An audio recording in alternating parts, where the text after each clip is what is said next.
Hello and welcome. If you're new here, my name is Brooke.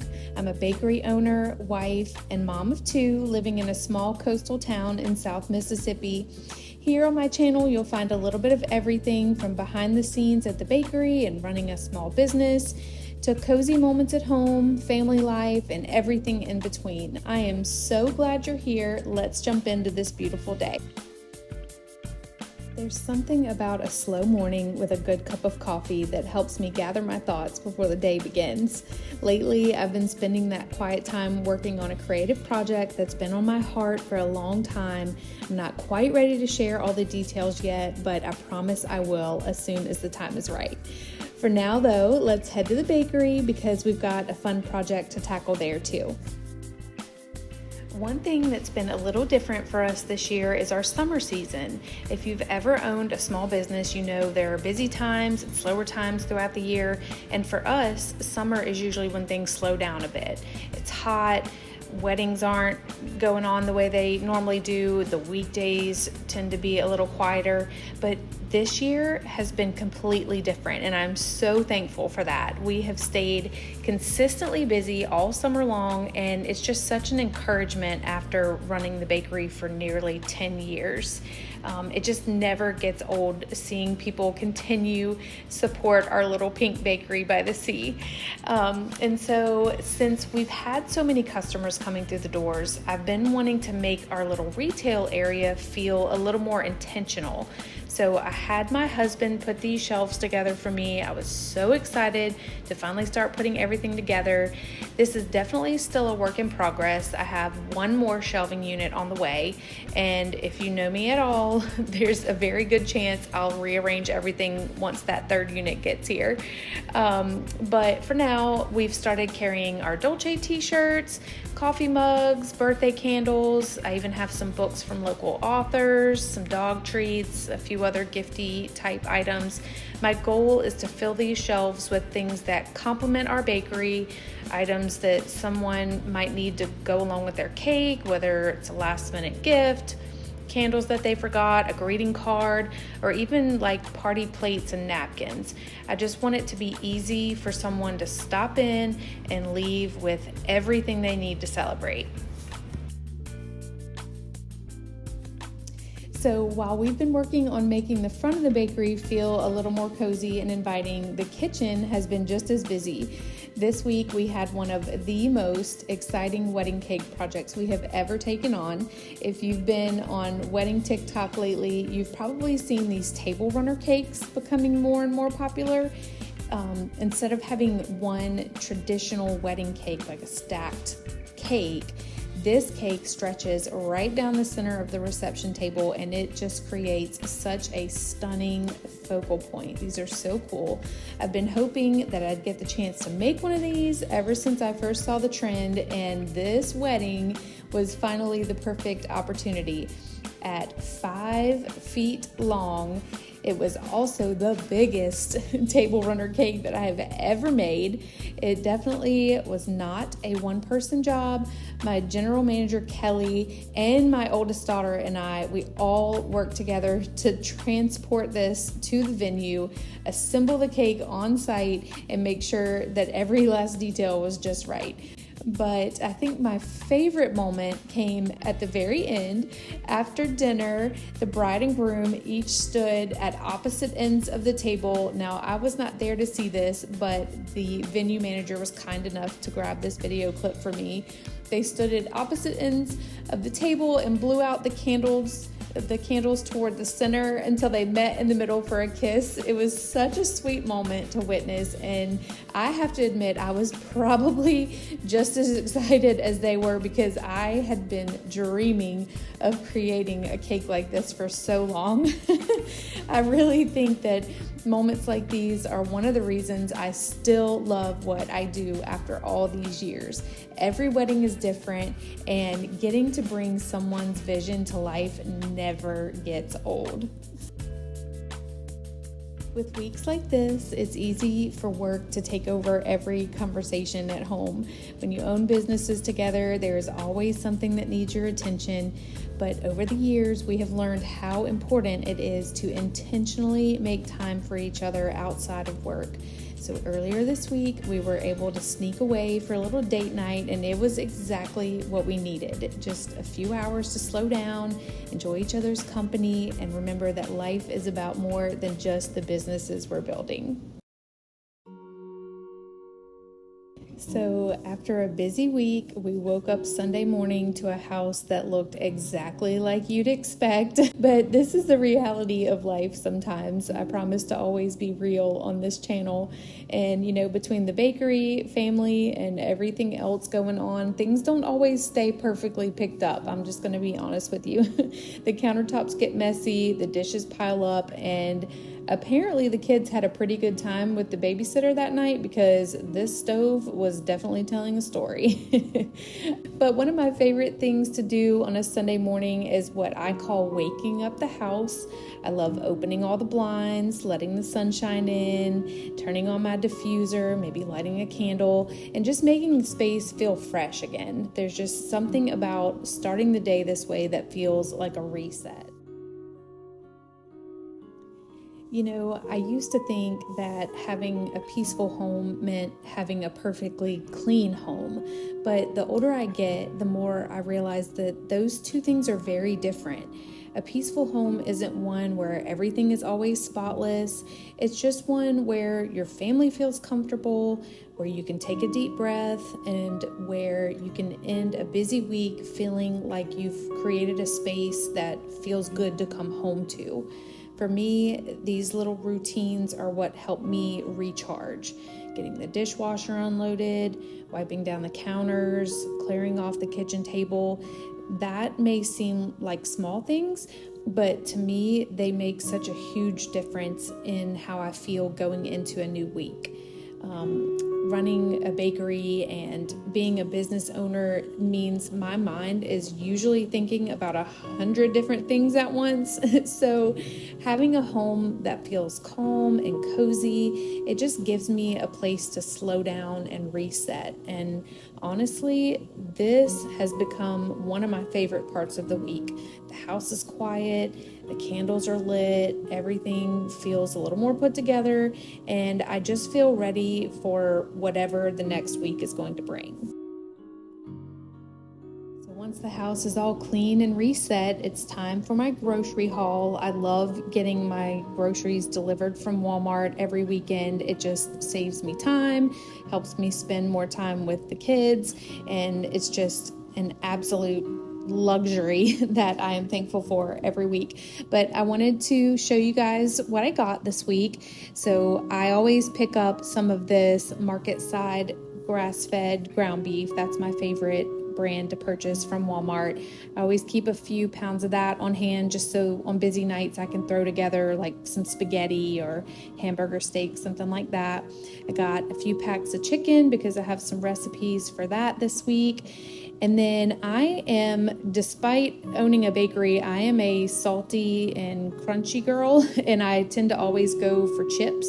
So I picked up some pickles and pickled okra this week so that maybe that will kind of satisfy my crunch craving instead of going for a bag of chips. I grabbed a bag of quinoa, and I'm actually going to show you guys later in the video what I'm doing with that. The chickpeas are also going to go in that recipe as well. Grabbed a few essentials, some toothpaste and things like that. My oldest has been on an everything bagel kick lately, so I grabbed her some of those. Grabbed a few things for the week, just some cheese that my family loves. I grabbed stuff for sandwiches and things like that for busy nights. I'm going to try this new curl cream for my oldest daughter. Both of my girls are curly girls, so I'm always looking for new products to try on their hair. If you have any suggestions, please let me know in the comments. Grab some food for Oliver and for Oreo. We're trying out this new Beneful brand. We're going to see how he likes that. Got a little bit of fresh produce for the week. I picked up some fresh dill that I'm going to use in a recipe later on for lunch this week. I grabbed these Capri Sun Hydrate drinks. those are new. We're gonna see how the kids like those. I grabbed some apples and cherry tomatoes because my youngest absolutely loves snacking on stuff like that, which is great. Some veggie straws, some more snacky things just for us to have around the house. I grabbed a container of feta. That's going to go in the recipe that we are making together later. Some laundry pods, some coffee. This is not our favorite brand of coffee, but our favorite brand has gotten so ridiculously out of control with the price that we have started drinking this brand. I grabbed some jasmine rice. This is my favorite for another recipe that I'm going to show you guys later. We're going to be making chicken etouffee. Grab myself some Lysol cleaner because I was almost out of that, and that's my favorite brand to use besides the Method cleaner. And then just some drinks. So this is our haul, and now we're going to jump into a couple of recipes. So this is a recipe that I've made before, but I wanted to make it in a big batch this week and save it to have for my lunch throughout the week. This is actually called Jennifer Aniston salad, and she is my absolute girl crush. So this is one of my favorite recipes, and I'm going to share with you how I made it. So you're going to start out by cooking off a cup of quinoa, and you cook it in some chicken broth, but you guys know that I love the better than bouillon. So we're just going to put a little bit of that into the pot with some water, and then you do want to rinse off your quinoa before you throw it into your chicken broth, so be sure to not skip that step. Give that a good stir, and you're going to bring that to just a slight boil, put a lid on it, and walk away. The next thing you're going to do is slice up an entire English cucumber. You can peel the skins off of your cucumber if you like, but with the English cucumbers, I really like to keep the skin on. So you're going to get that all chopped up, put it into a bowl, and then you're going to chop up some green onions. Now, the recipe actually calls for red onion, which I much prefer over green onions, but my red onion had gone bad. So I had bought these green onions. So I'm actually going to chop all of this up, the entire bundle, and I'm going to save half for another recipe that I'm making later on. So once you get that added into your bowl, you're going to go in with an entire can of chickpeas, and you want those to be drained before you add them in. And then you're going to do an entire 5-ounce container of crumbled feta cheese.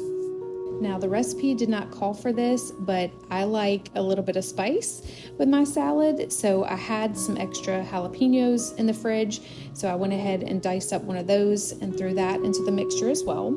And then by that time, the quinoa was steamed and ready to go. I transferred it to another bowl so that it would cool down quicker, because you definitely want this to be completely cooled before you add it in to all of your other ingredients. Otherwise, it'll melt your cheese and it just won't be as good. But once you get that all stirred up, you're going to add in about 1/3 of a cup of olive oil, 1/3 of a cup of lemon juice, or in this case, I used red wine vinegar because I just thought that sounded really good. And then you're going to add some salt, some pepper, fresh parsley if you have it. I didn't have any on hand, so I threw in some dried parsley, and then just mix this up, and this is good to go for the rest of the week. It is full of protein, it's healthy, it's good for you. So I'm so glad that I took time out of my day to set myself up for success later this week. Living on the Mississippi Gulf Coast means we're close enough to New Orleans that Cajun food is just part of everyday life for us. Gumbo, jambalaya, etouffee, dirty rice, those are not special occasion meals around here. They're just dinner on a Tuesday. So for tonight's dinner, I am going to make a chicken etouffee, and I'm going to walk you through exactly how I did it. So you're going to start out by chopping up your Holy Trinity, which is an entire onion, typically yellow onion or white onion, whatever you have on hand, and then an entire bell pepper, and then 2 stalks of celery. Now, by the time I was filming this video, it was pretty late in the day and I was exhausted. So I did this recipe a little bit backwards. I went ahead and sauteed off my vegetables, but that is okay. If you're doing this recipe, you'll want to save that step for later on, but I went ahead and got them sauteed off and then just set them to the side.